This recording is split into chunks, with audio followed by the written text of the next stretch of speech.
going to look at the interview that Bernie Sanders did on Pod Save America, talking about Israel, Palestine, Joe Biden, the upcoming election, all things that are very important to me. But yeah, so before we get into this Bernie Sanders video, let me know in the comments how you're feeling about this upcoming election. It's hard to feel great about it no matter where your position is, but it is what it is. Have you made a decision yet? If so, what are the or some of the biggest contributing factors to why you made that decision? I would like to know. Personally, at the end of the day, I'm a liberal, so I do believe in engaging in the system that we have, flawed though it may be. At the end of the day, all the protesting, all the organizing, all the action that is done is kind of going to be for nothing if the people in office aren't at least somewhat open to hearing our voices or to changing. And the only party I see that is even close to that right now is the Democrat Party. So, to me, even if you are leftist, whatever your political goals are, and I think pretty much everyone left of center can agree that we want to be making progress in one area or another. And to me, to get that progress, I think the most effective way to do that is to work to get increasingly more progressive people in office, and then continually pressuring those people that we get in to move further left as well. I just don't see it happening any other way. As I said, leftists love to talk about alternative options. They love to talk about third-party options. That's just statistically not viable. If you ever want that to be viable, one, you're going to have to change a lot of laws from within the system to make it even statistically viable. Second, you're going to have to change a lot of your fellow Americans' minds, and that is something that leftists are not good at all. So, to me, I think you're going to have to accept incremental change, or we're going to have rapid aggression. Those are kind of the two options. So I think that Bernie Sanders kind of is a good example of someone who is on the left and much more progressive than most politicians, I would say, but has done a good job of engaging in the system effectively and moving his party further left. So I'm interested to see what he has to say on Israel, Palestine, as a Jewish man himself, as a progressive. Let me know what you think. Let's get into it. Welcome back to Pod Save America. Great to be here. Let's get right into it. So you and I know how important this election is. You and I are both going to do everything we can to re-elect Joe Biden, even though we don't agree with him on everything, like Gaza, which we can talk about. But not everyone in the coalition that defeated Trump in 2020 feels the same way we do, especially some progressives. What do you want to say to them about why it's so important to vote for Joe Biden? Thanks very much for that question.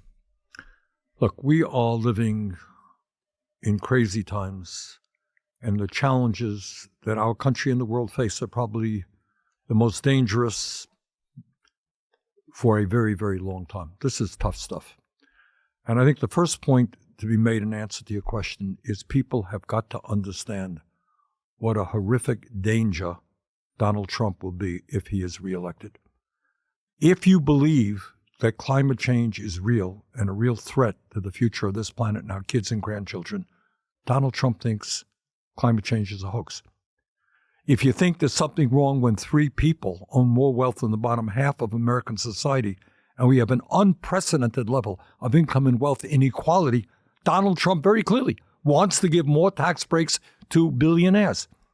If you think that our healthcare system today is broken, Donald Trump wants to end the Affordable Care Act and throw millions of people off the health care that they have. If you think that women should have the fundamental right to control their own bodies, something.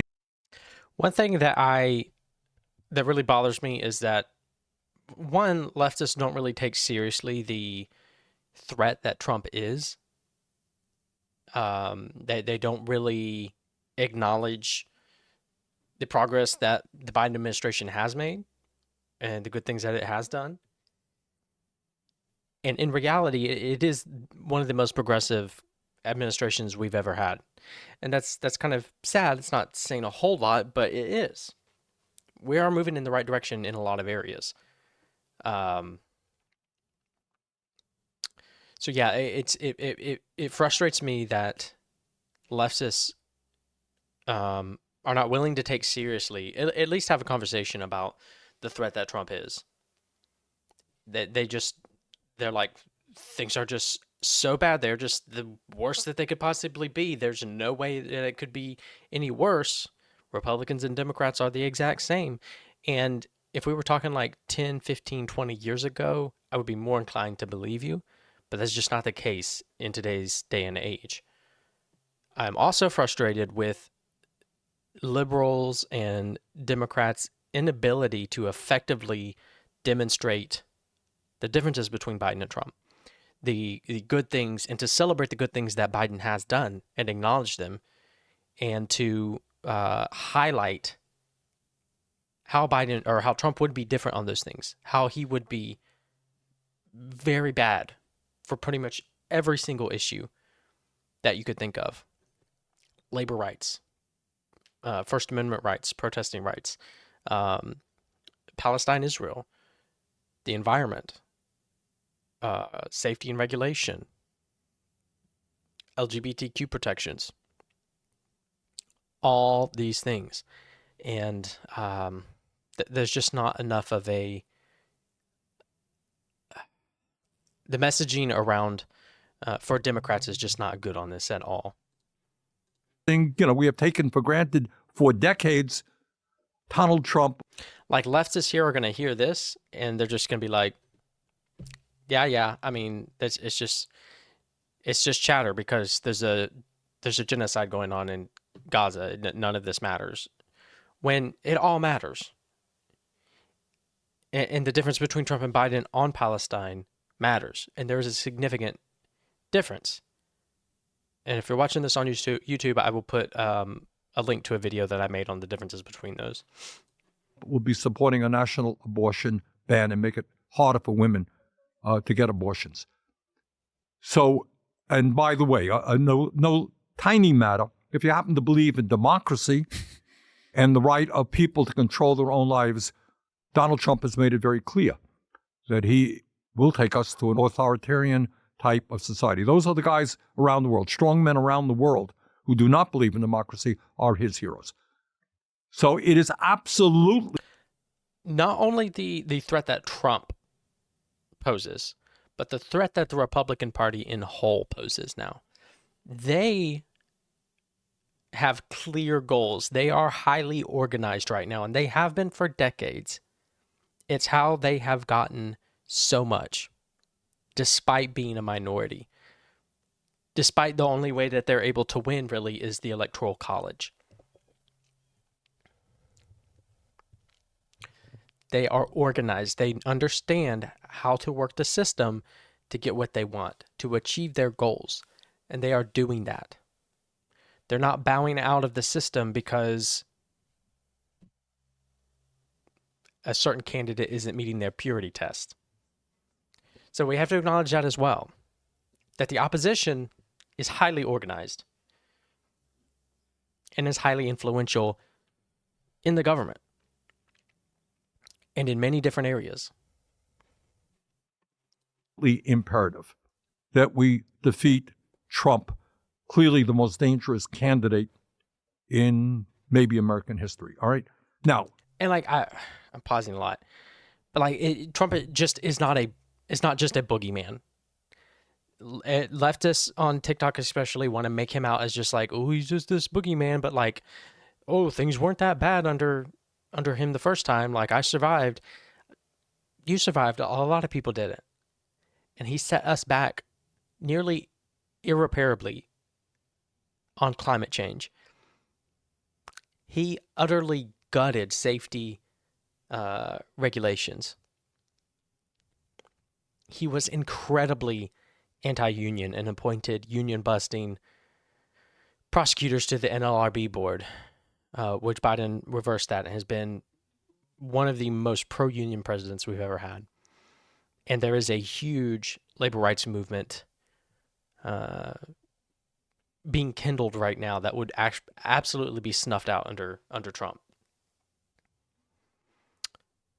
And so let's talk about these differences. He's not just a boogeyman. We're not just like, oh, we're like, it just doesn't make sense for us to just put him up as some boogeyman because we just love Biden so much. Like, no, it's not.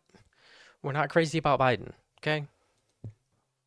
Do I have disagreements with Biden? Do I have strong disagreements with Biden? The answer is yes, I do.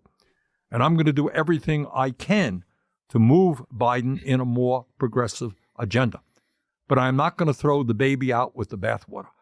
I'm not going to allow Donald Trump to become elected president. So what do we have to do? We have to go forward in a several-pronged approach. Number one, we defeat Donald Trump. Number two, at the grassroots level, we mobilize people not only to vote for Biden, but to support the many, many good progressive candidates who are today under assault from AIPAC and other super PACs out there. One of the very nice things that I think does not... This is super important as well. I don't think that people understand how much of a role that Congress plays and has played historically in support of Israel. It's and how much like the president just would not be able to turn the tides of our support right now unilaterally. People want Biden to just have this certain position, and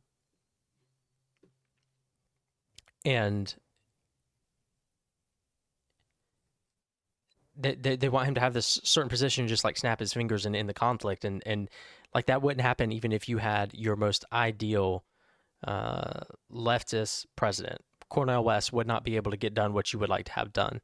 Claudia de la Cruz would not be able to get done what you want to have done. And so it really is at the congressional level, even if you don't vote for a presidential candidate or you vote third party or something like that, you need to be voting for Congress and senators.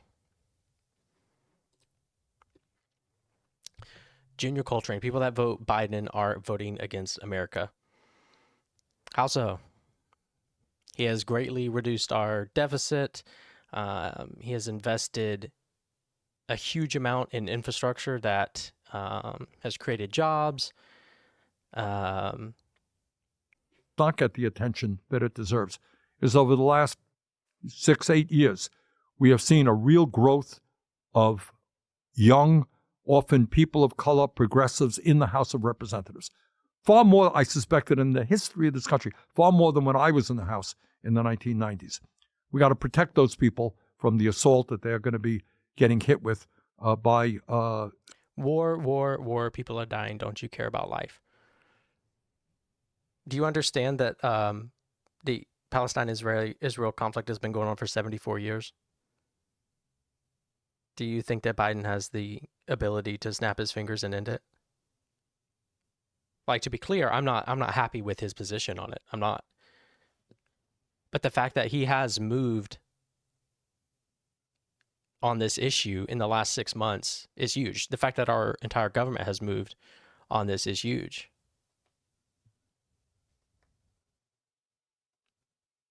What do you want to know?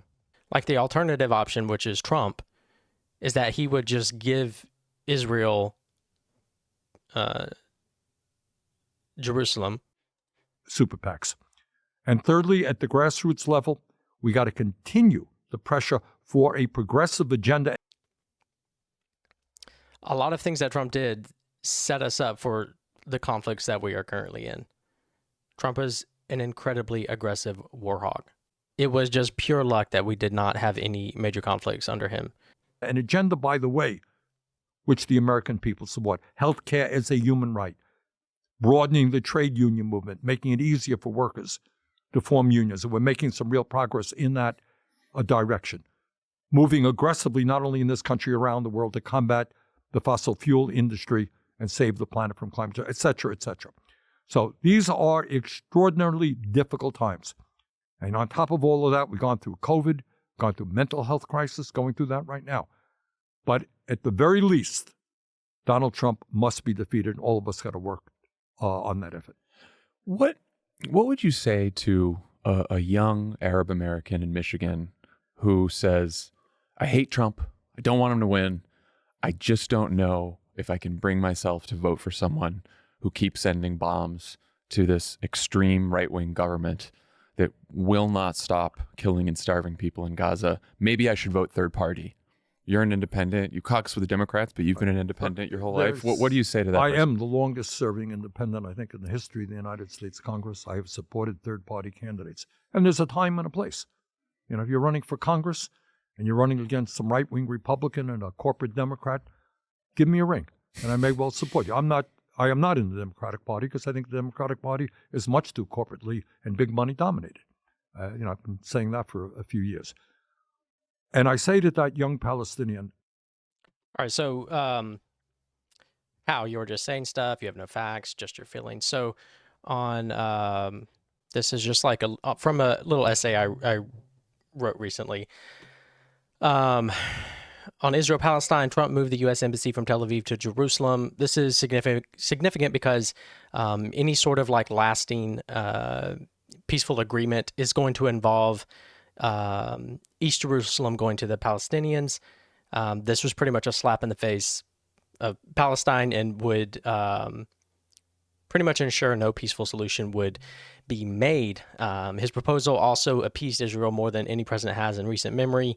It would leave settlements intact, severely limits land swaps, and they even had a new illegal settlement named after him because they are so happy with his posture towards them. Trump cut $235 million in aid to Palestine during his presidency, which Biden restored in 2021.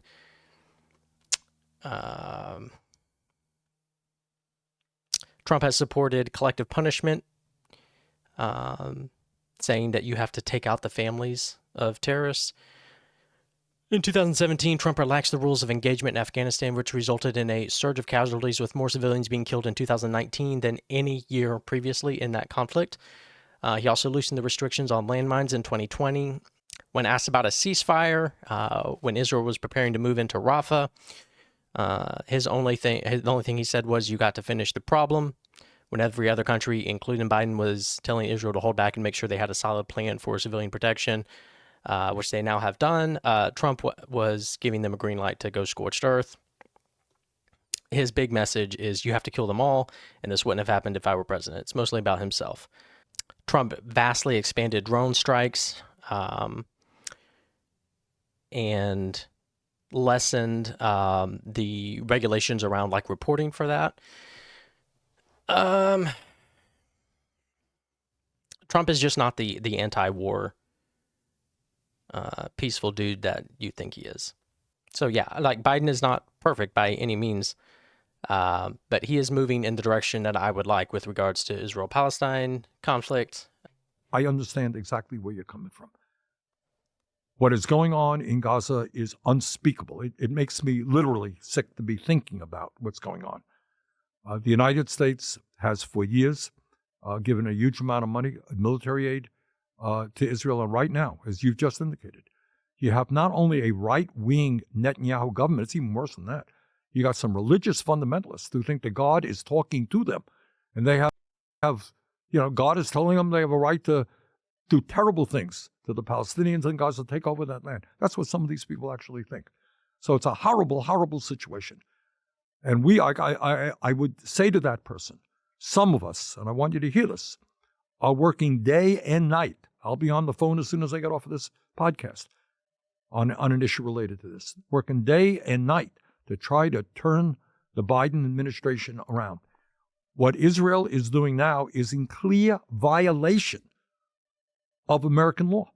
The law is quite clear that when American humanitarian aid is blocked by a country, as certainly the case right now, you got hundreds of thousands of children facing starvation. Malnutrition is growing, and that is an issue that kids will never recover from in their lives.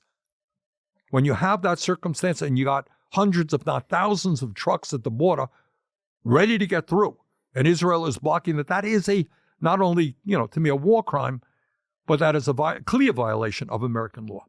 And we're working to do everything we can to change the Biden policy. My own view has been, for months, not another nickel. The leverage we have. What is the leverage we have? The leverage we have is money, is military aid. So the idea that we're sending bombs, the idea that we're sending money to Netanyahu is, to me, reprehensible.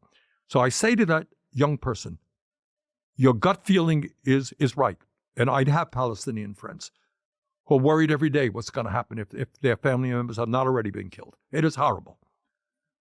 But all that I ask is, let's not make a horrible situation even worse. Trump will be worse on that issue, let alone every other issue. So it's a tough moment, but that is what I think. So the White House says that in a call today, President Biden told Netanyahu that, quote, the strikes on aid workers in the humanitarian situation are unacceptable. He underscored that an immediate ceasefire is essential and said that, quote, U.S. policy with respect to Gaza will be determined by our assessment of Israel's immediate action to address civilian harm, humanitarian suffering, and the safety of aid workers.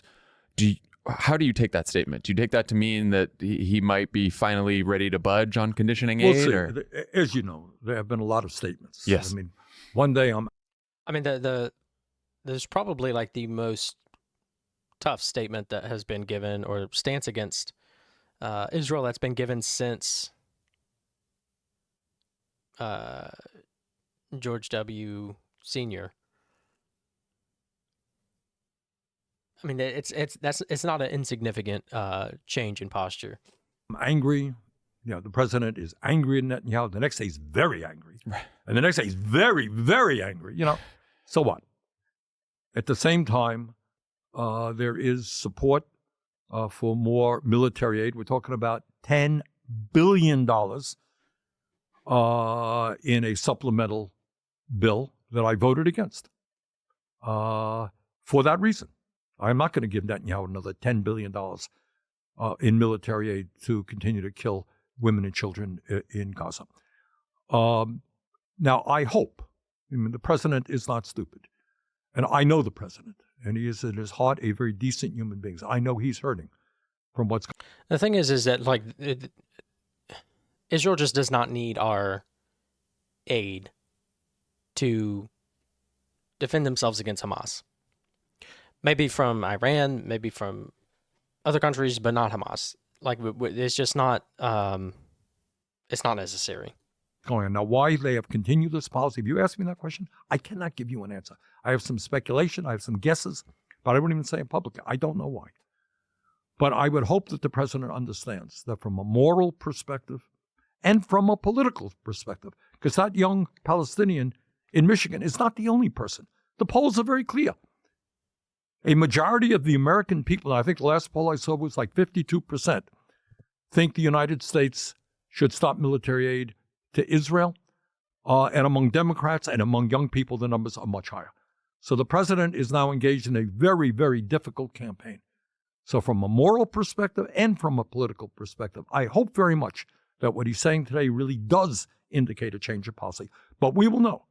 You cannot continue to talk about your worries about humanitarian situation in Gaza and then give Netanyahu another $10 billion or more bombs. You cannot do that. That is hypocritical.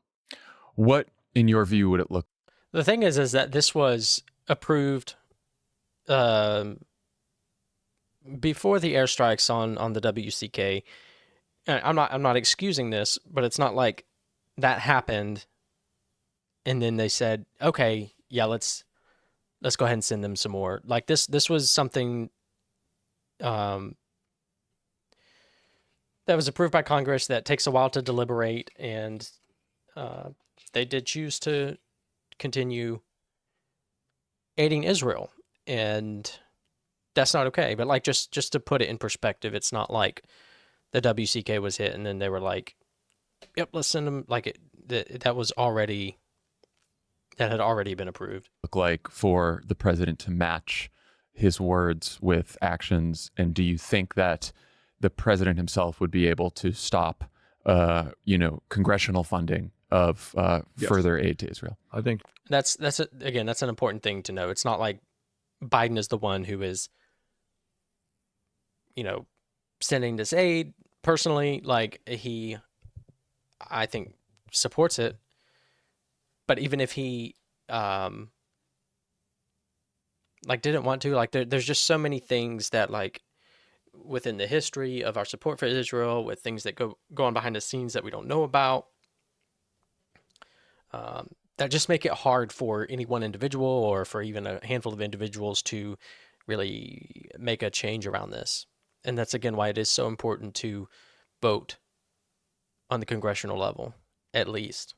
the answer is pretty simple. Mr. Netanyahu, I'm here to inform you that if the border is not open tomorrow, if thousands of trucks do not get in to start feeding starving people, all military aid will cease. Have a nice day. Okay. How's that? Is that direct enough? No, I think that was pretty good. I'd like to hear that myself. All right, so most voters tell pollsters that their number one issue in this election is the economy, especially the cost of living and prices that have remained high even as inflation has come down. One thing you hear a lot in focus groups is people who say, I don't like Trump. I don't like a lot of Trump's policies, but I kind of like the economy when he was president. They blame the pandemic for the economic downturn in 2020, and they haven't felt enough progress. The thing is that the economy, one way or another, just isn't that. The president just isn't that responsible for like a good or bad economy. There are definitely things they can do to help. There are definitely things they can do to hinder. I think all in all, like, for the most part, the American people are the ones who are responsible for a good economy. But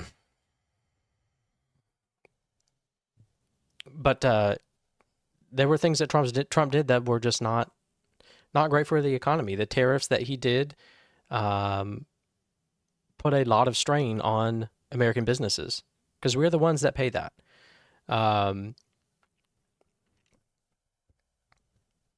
When it comes to, I think some of the tariffs they did, like, really especially affected the agricultural sector. He also put us just like skyrocketed the deficit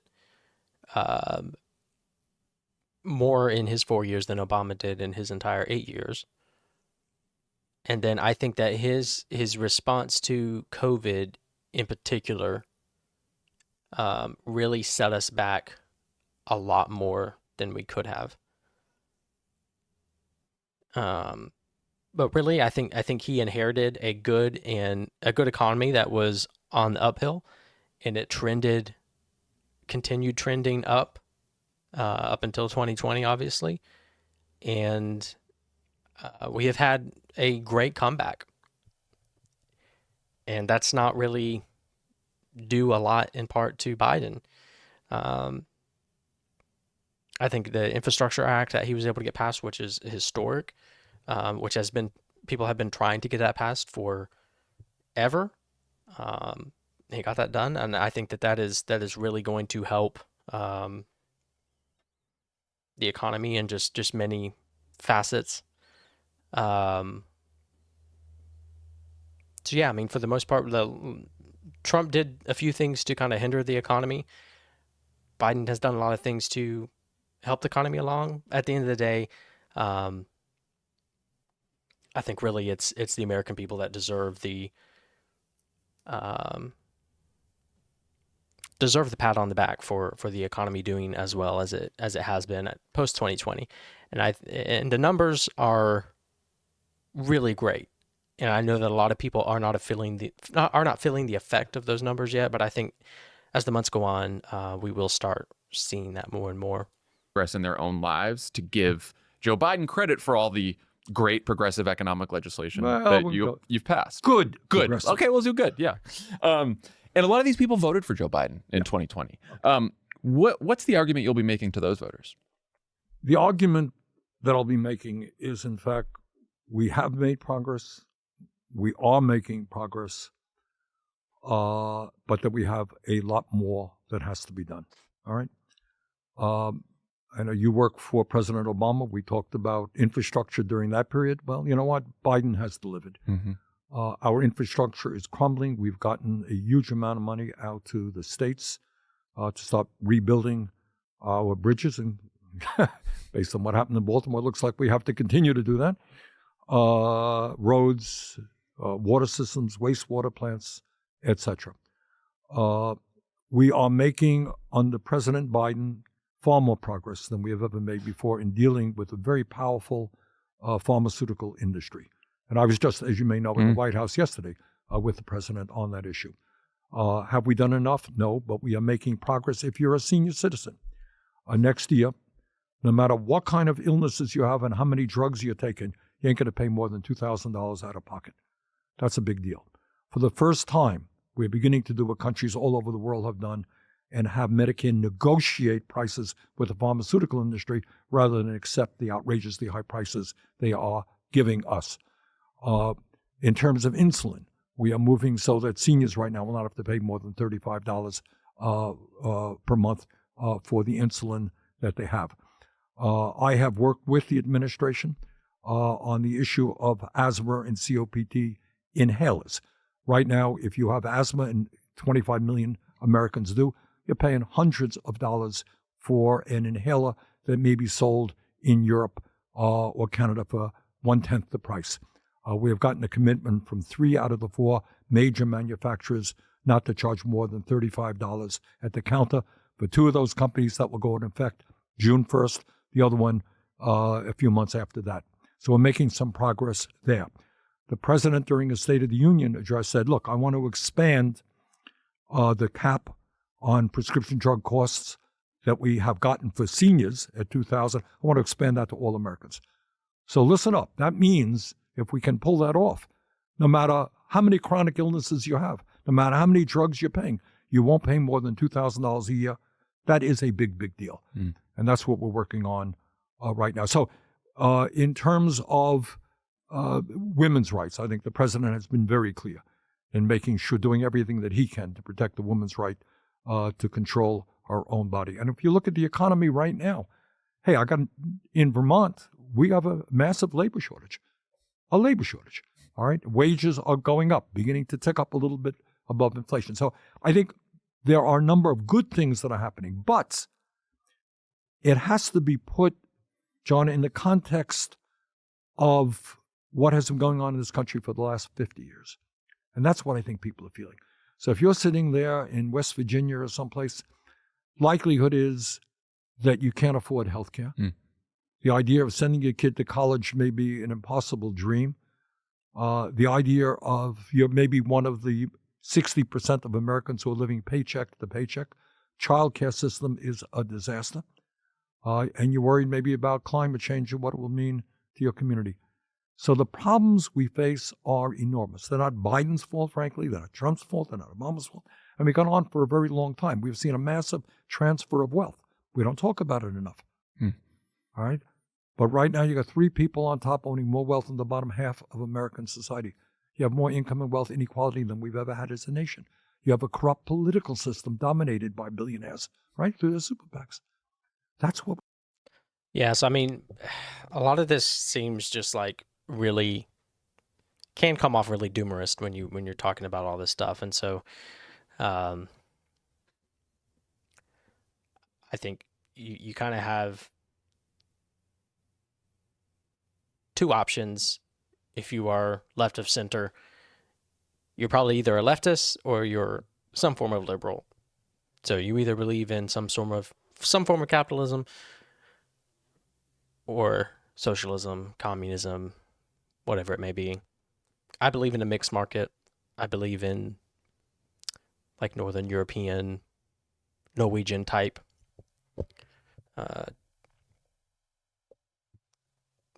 social democracy, having strong social programs in place and strong regulations on businesses and capitalism.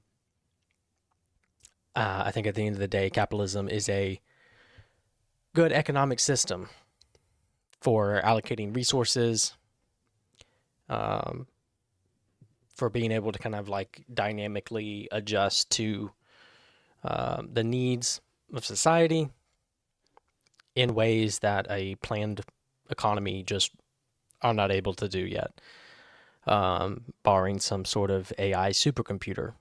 I'm not totally closed off to some sort of socialist economy, but I don't think that we are necessarily there yet. And I fully support socialist companies, democratizing the workplace, stuff like that. It's just when it comes to like a centrally planned economy, I'm not sold on that yet.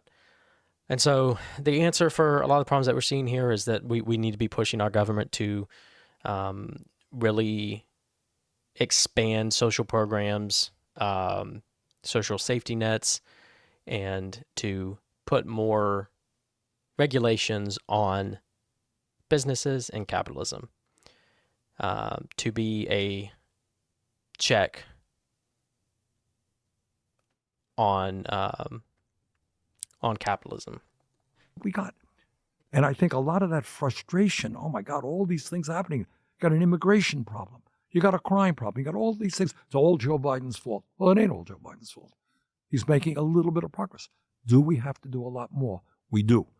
So my message to the president and his team has been pretty simple.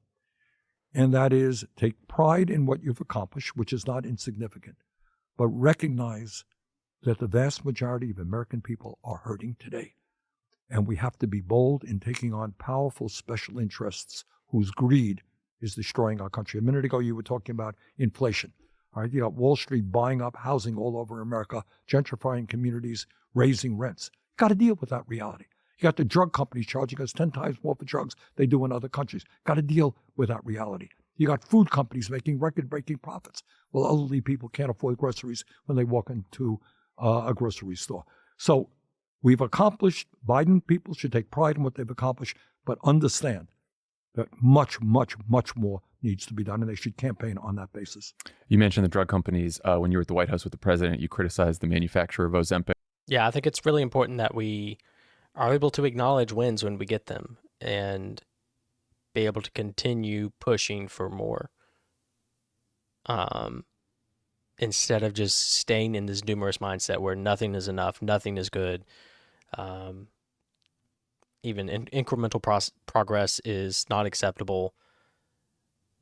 I just think that we have to be able to acknowledge good things that happen when they happen. Novo Nordisk for charging $1,000 a month for a drug that apparently only costs $5 a month to make. They actually responded to your criticism and accused you of oversimplifying the science that goes into developing new treatments. Care to respond? Somebody who failed biology in college, I don't want to argue about the science. Look, the scientists, amazingly enough, I am a fan of the scientists. I will say that there is a lot that goes on with the cost of the cost of for a company to like make a medication is all on the front end. It can cost billions and billions of dollars to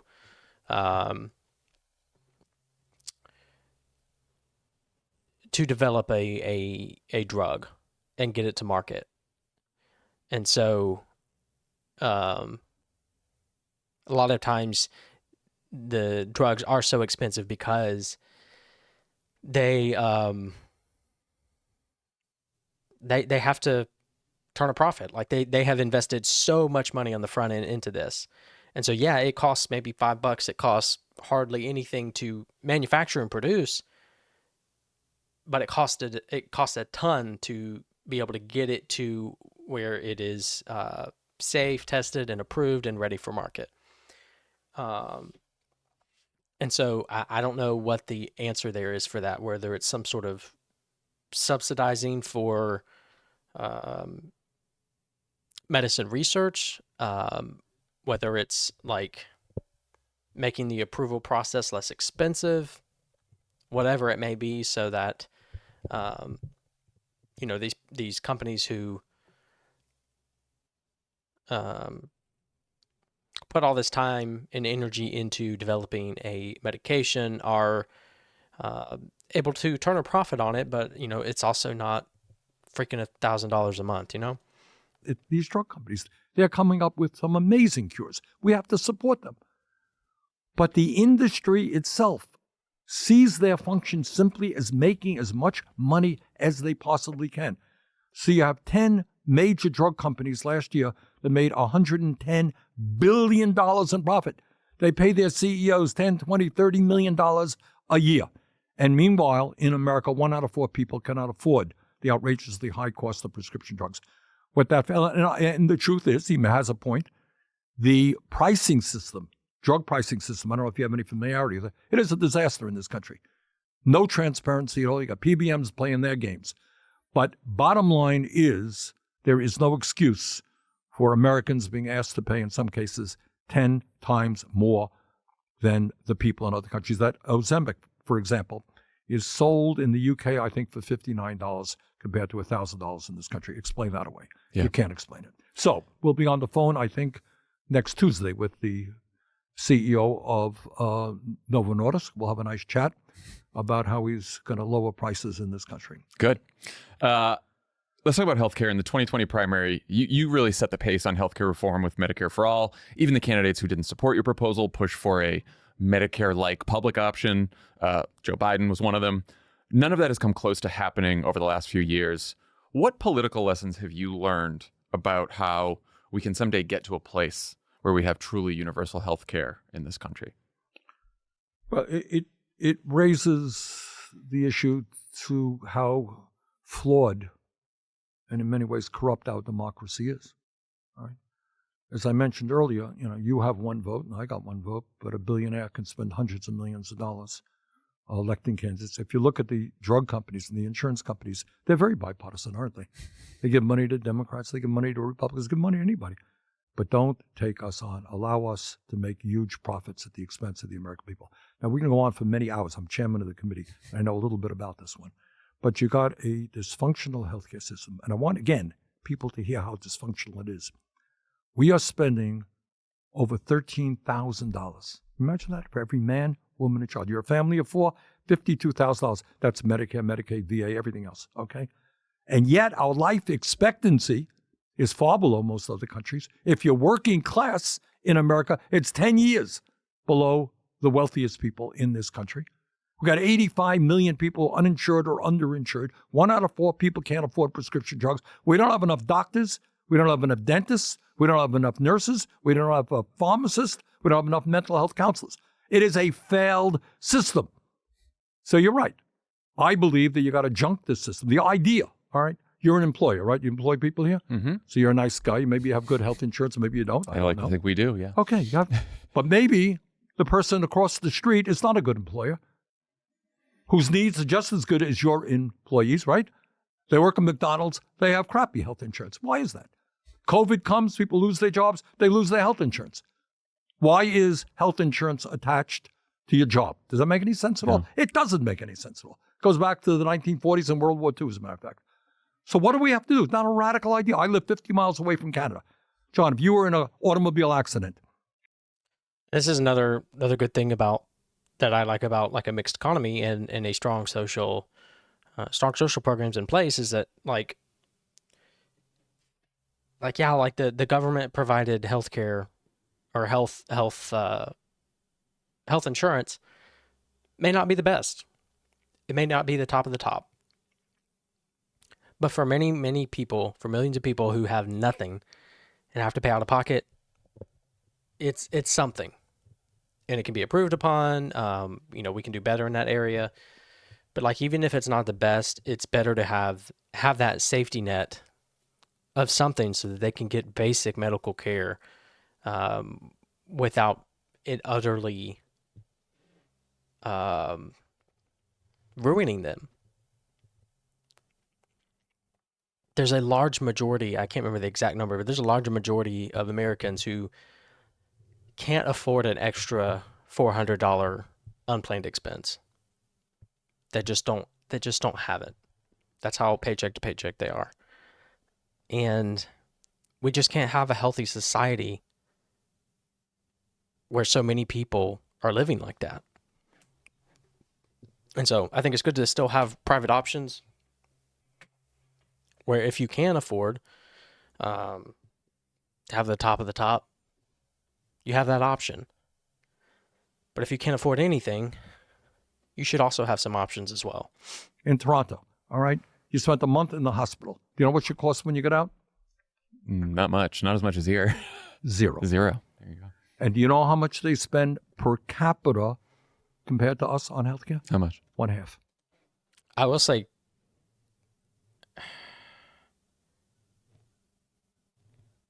no, I'm thinking of immigration. Canada's a little fucked on immigration right now, I think. So let's see. They spend half as much per capita, and there's no out-of-pocket expense. Which system works better? Well, I think maybe the Canadian. But we can't even begin that discussion in this country because of the power of the insurance companies and the drug companies in giving all kinds of campaign contributions, having a lot of influence over the media, etc. So to get Medicare for all, which is so commonsensical, we need a political revolution in this country. And it's, you got a right-wing Republican Party, you got a corporatist Democratic Party, in all due respects, and we need a political revolution from down below to transform the political system in this country and say, hey, you know what? You're elected to Congress, you represent me, and not some big money lobbyist. Do you see, or are you hoping for any steps in between what we have now and Medicare for all? Do you see a path for anything in the next couple of years? Things, understanding that there's, we have no Republican support for Medicare for all, and I don't know, we got 15 or 16 Democrats in the Senate, so we got 1/3 of the Democrats and no Republicans. So I'm not going to get that passed tomorrow. What I have focused on with limited success is primary health care. All right, why do I do that? Because this system is so dysfunctional that what it says is, okay, you don't have any insurance, and you're going to get sick, and you're going to end up in the emergency room, and it's going to cost the healthcare system a fortune, but we're not going to let you have insurance to get to a doctor. So what I wanted to do is expand greatly community health centers. I'm a big, and President Obama was as well. We worked on that on the Affordable Care Act. And we've done a lot since. So right now you got about 30 million Americans who are getting their health care, maybe dental care, mental health counseling, lower cost prescription drugs at community health centers, which are big in California, by the way, and all over the country, and Vermont as well. So I try to come up with a figure, and I'd say, okay, how much would it cost to make sure that every American could walk into a community health center and get the health care that they need? How much would it cost for us to educate the doctors that we need? How much would it cost us to educate the nurses that we need? How much would it cost us if we were to lower, what it would mean if we lowered prescription drugs? And we put that into a bill. Well, my Republican colleagues fell off the chair because it was a lot of money. But at the end of the day, you save money. When you keep people out of the hospital, right? If I give you the medicine that you need, or you go to a doctor who diagnoses your problem early, I keep you out of the hospital. Yeah. So the system has no problem spending $100,000 on an operation for you. We've got a massive problem making sure you go to a doctor when you need it. It is insane. All right. So we focused on primary health care. We made modest success. We increased. Yeah, I think too, like when you have a society that is able to get just basic health care, and able to just be healthier on the whole, I mean, they're going to be less of a strain on the system, because when you don't have healthcare, you just go to the hospital. Even if it's something minor, you go to the ER. You're going to be more productive. What you would think that would be something that the capitalists would like is for everybody to be healthy so that they can work hard, but also not so healthy that they don't need health care. But, funding. Having a healthy society is a win-win-win for everybody all around. Far more than inflation for community health centers. We made a good step forward to what we call teaching health centers. We're getting resident doctors to get their training in community health centers, in smaller rural hospitals where they may stay in rural America. And we got some increases for the National Health Service Corps. So if you want to be a doctor or a nurse and you're willing to serve in an underserved area, we'll forgive your debts. But it's a long and complicated issue, but I think focusing on primary health care will do a lot to improve health care in America and save us money. You recently introduced legislation to reduce the standard work week from 40 hours to 32 hours with no And your loss of staff pay. is shaking their heads. They're ready to implement it Very right now. popular here. Very popular here. It's popular everywhere. It sounds great. Americans work more hours than any other wealthy country. Most of the gains in productivity have gone to the rich. One critique I heard at the hearing you held on this legislation is that for a lot of jobs in the U.S., 4 days isn't feasible. And to make up for the extra hours, companies would just end up hiring part-time workers for lower pay and no benefits. What do you make of that criticism and just the criticisms you've gotten on it? I mean, not much. The 40-hour work week was established, if my memory is correct, in 1944, I think it was. 1944. And the world has changed a whole lot. There's some jobs where like this just wouldn't work, obviously. But like there's so many, especially like office jobs where so much time is wasted. So much time is wasted. And there's just so much of the day is unproductive.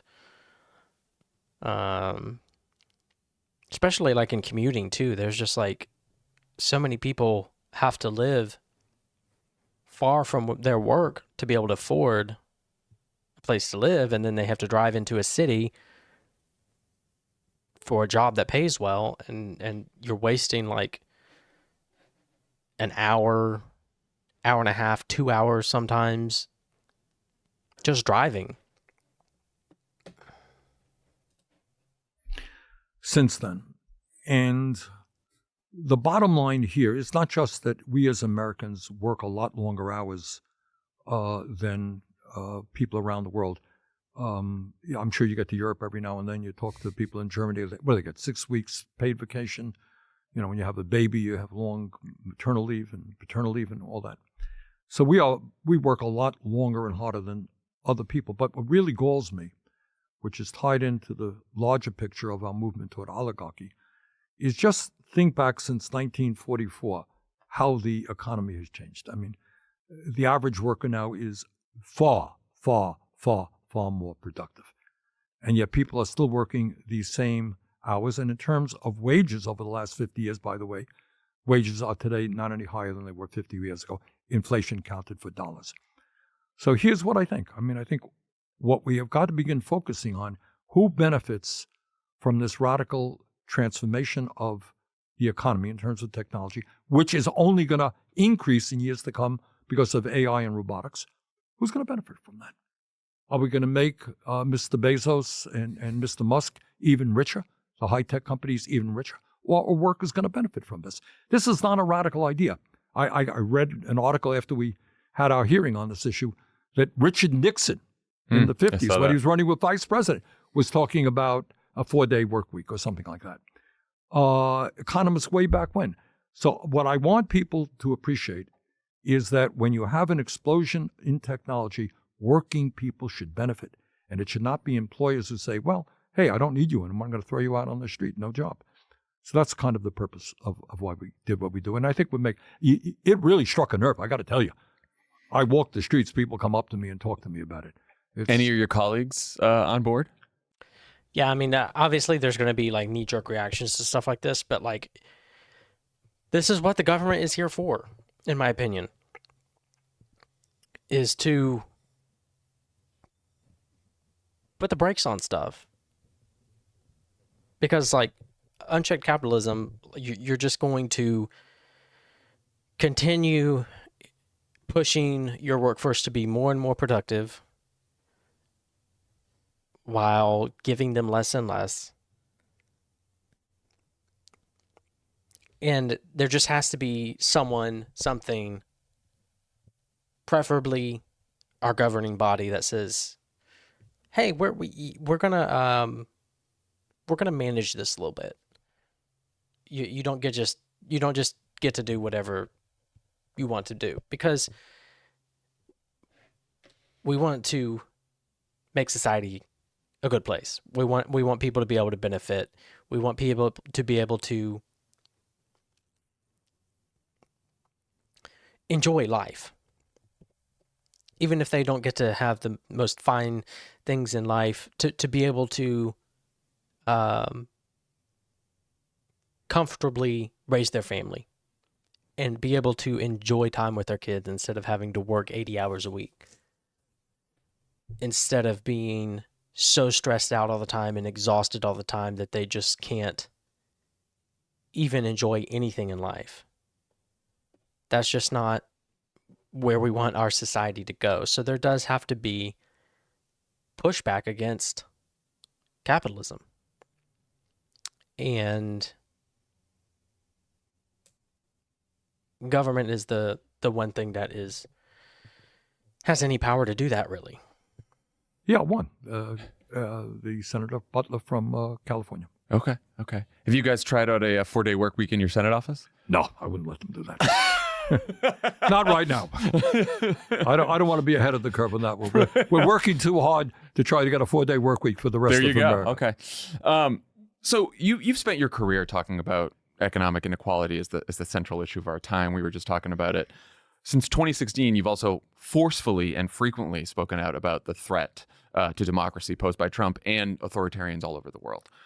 There's been a debate within the Democratic Party about whether to focus this campaign on Trump's threat to democracy or the economic struggles of working people. Obviously, it's going to be both, but you only have so much time and resources as a campaign. What are your thoughts on that debate? And do you see a way to connect those two issues? Yeah, and the answer is, as you've just indicated, it is going to be both. Look, what we have seen in state after state is that Republican efforts to take away a woman's right to control her own bodies really resonates, and not just with Democrats, but with independents and Republicans as well. It is a horrible idea. I mean, women have fought so hard for these basic rights, and to take them away is disgraceful. So I think the issue of abortion front and center is a very important issue. I think you have a lot of people in this country who may not agree with me politically, may not agree with Biden politically, but are really repelled by the pathological lying and the grossness and the authoritarian nature of Donald Trump. And are going to say, well, you know what, I may not agree with Biden, but I just, I want this country to remain democratic and not move us toward authoritarianism. So those are important. If you haven't heard yet, I just want to bring this up since he's talking about abortion.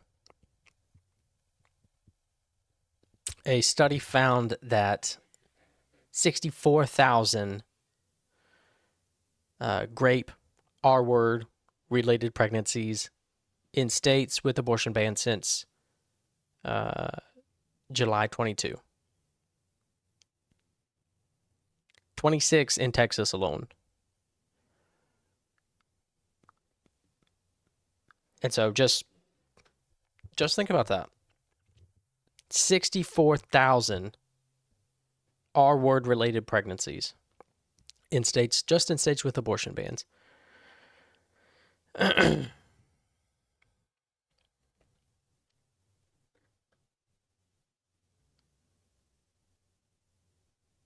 And how many of those are able to cross state lines to be able to access abortion if they choose to?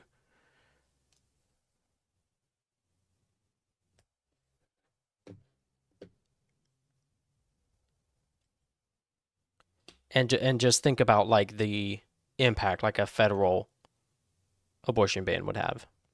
Just food for thought. Important issues. And Democrats have got to focus on them, and I will.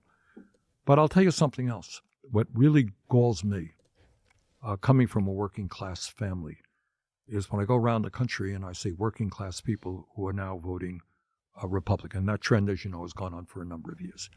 And that has a lot to do with the fact that, in my view, the Democratic Party has turned its back on working class issues. So you have in America today, as I mentioned earlier, 60% of our people living paycheck to paycheck. Minimum wage at the federal level, remains at $7.25 an hour. People can't afford to send their kids to college. Our healthcare system is broken. Our child care system is largely broken. And people worry, appropriately so, that the next generation, their kids, will be even worse off than they are. You cannot, I think, from a moral perspective and from a political perspective, turn your back on the vast majority of the people in this country who are working people. All right? And what the Democrats did way back in the 70s, maybe earlier than that, they said, hey, Republicans are getting all this corporate money. Why don't we start tapping some of the money from the rich? Well, they did. And they raised huge amounts of money from the rich. And the working class has said, you know what? You used to be the party of the working class in this country. Under Roosevelt, under Truman, under Kennedy. But day after day, that has dissipated. And I think the Democratic Party has got to reclaim what it once was, the party of the working class. But you can't do that. People are smart. They may not be politically conscious, know what goes on in Washington every day. They don't. But they're not stupid. And they understand that if you don't have the guts to take on the wealthy and the powerful, which by and large Democrats don't, why would we trust you? And then what really bothers me, in a country which has so many problems, people are saying, well, you know what? Democracy really isn't working for me. All right? If you were an ordinary person and you are earning, you live in paycheck to paycheck, can't afford health care. You're worried about your kids. And somebody democracy really ain't working for me. And Trump comes along and says, yeah, I'm going to clean up all this crap. I'm tired of democracy. Hey, give me the power. I'll take care of the problems for you. Now, that's familiar. We've heard that historically, right? Germany and other countries. But it has an appeal to it. Because people are tired, if I may use a word, political bullshit that they hear every day, right? They're tired of it. They don't believe it anymore. They're tired of the press releases and the 30-second stuff and all that stuff. So I think it is very important to answer your question. Obviously, issues of democracy, very important in this campaign.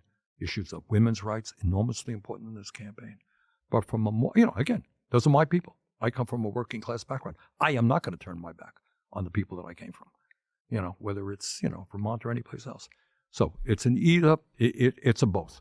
Yeah. And the Democratic Party has got to reclaim its roots and stand up for working people. And by the way, in fairness to Joe Biden was the first president in American history to stand on a picket line at the United Auto Workers strike. He stood there with those workers. And that was I was very proud of him for doing that. And he's been a strong supporter of the growth of organized labor, which is one of the very, very positive things I'm seeing politically and economically in America today. Well, she would mention the NLRB ruling that happened last year. That was just huge. So what they ruled was that if you are trying to form a union at a company, if a company is caught doing any sort of union busting tactics, antagonizing at all, the government comes in, the company has to recognize a union. There's no elections. The union is able to be formed. And so that is just a huge protection on any company that decides to try and unionize. And that is such a small ember that could really be fanned into a huge flame of change in labor rights across America. And again, Trump appointed union busting, anti-union people to the NLRB when he was in office. And Biden replaced them with very pro-union people. And that is something important to know. And that small ember would be absolutely snuffed out by Trump. Talked about sort of the defection of working class voters from the Democratic Party. That's been going on for decades with white voters. In recent elections, we've started to see some attrition among Latino voters, a little bit with black voters, and especially younger black and Latino men. And maybe they're not Republican yet, but they're, listening to Joe Rogan, and they're kind of, what do you think's going on there?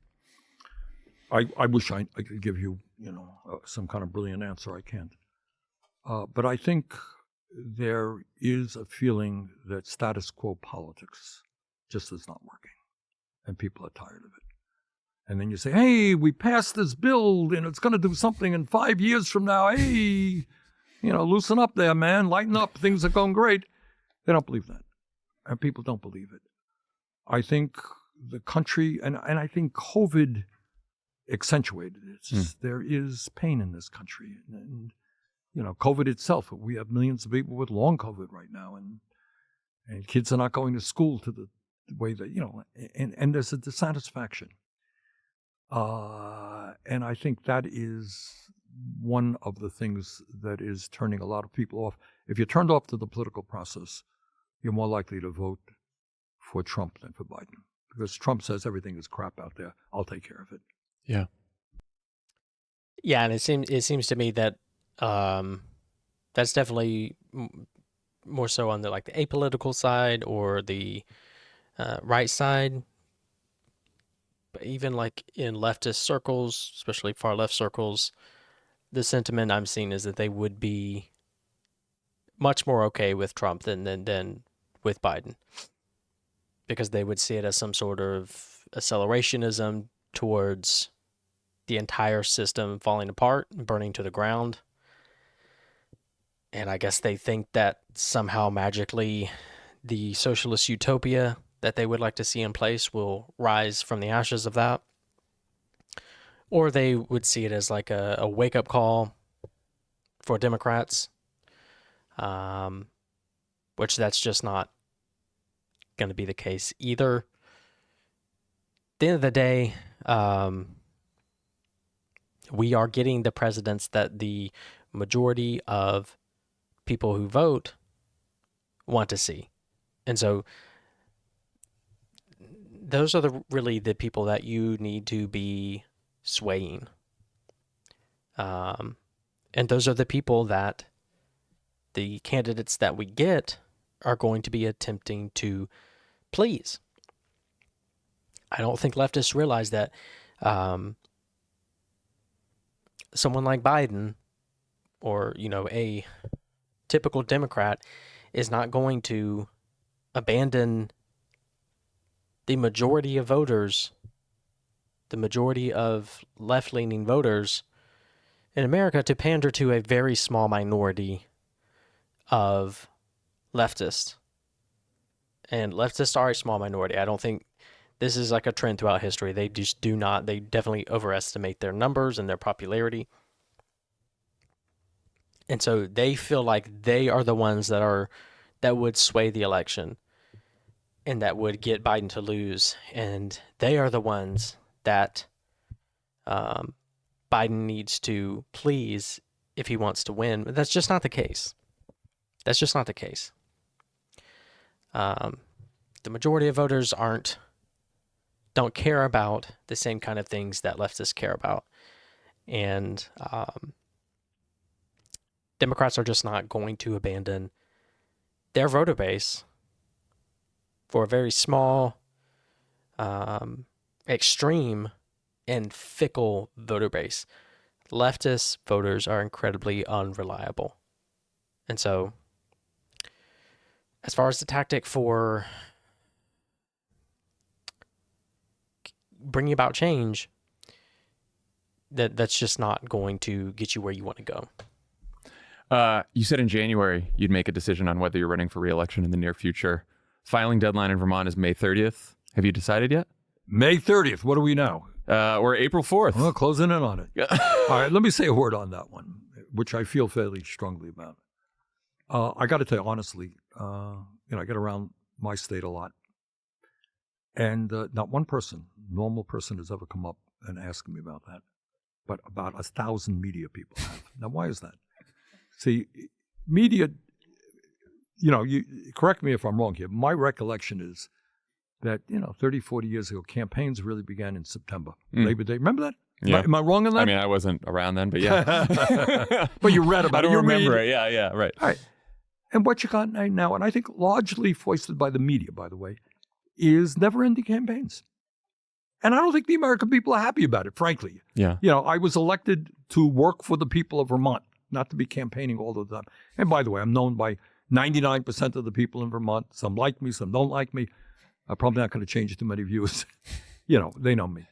But right now, what I am focusing on are things like lowering the cost of prescription drugs, expanding healthcare demand. I think as far as ancient government officials go, Bernie is still pretty sharp and an effective member of the government. I think he's very effective. So I don't know when the right time for him to leave will be, but I don't know if it's necessarily quite yet. Ending the wealthy stop paying their fair share of housing, building affordable housing. I'm kind of busy doing that. Mm-hmm. And I think the people of Vermont are tolerant and want me to do my job. And at the appropriate time, we'll let you know about my future political plans. All right? How's All right. Senator Bernie Sanders, thank you so much for joining Pod Save America as always. I had to try, Good. Thanks for having me. Take care. Thank you to Bernie Sanders for joining us. Everyone have a fantastic weekend. And all right, so that was from Pod Save America. Go give them a follow. Check out their podcast. Good place to kind of catch up on or be informed about politics and news and whatnot from a left-leaning source. I'll just say again, my view on electoralism, on voting, on democracy, comes from Angela Davis, and in particular, her reasoning around supporting Biden in 2020 and Obama for his term, both terms. Knowing that Biden had been incredibly, and still is in many ways problematic around Black issues, racism. He has come a long way.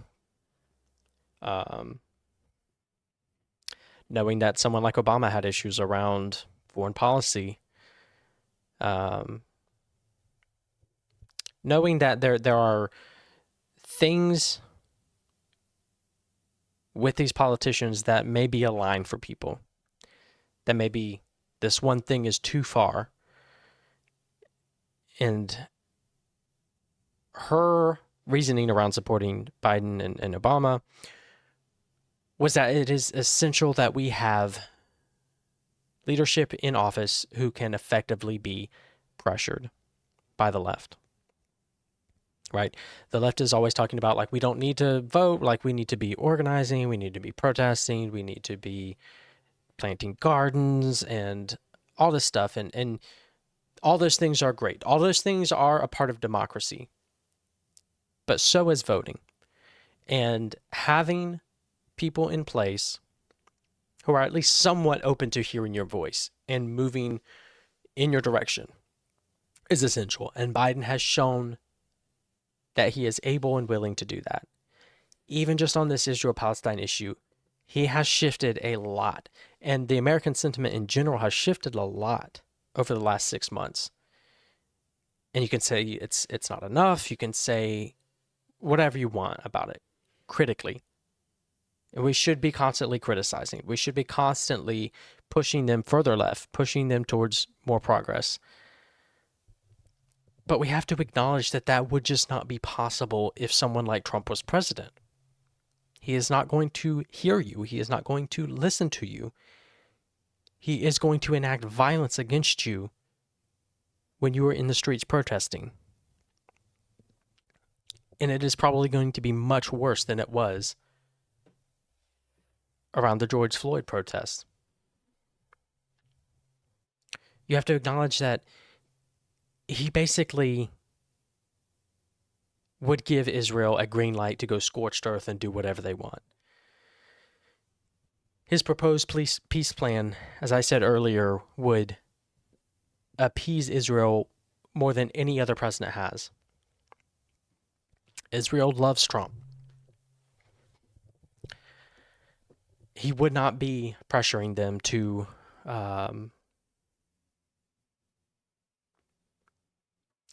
hesitate at all, to allow aid in.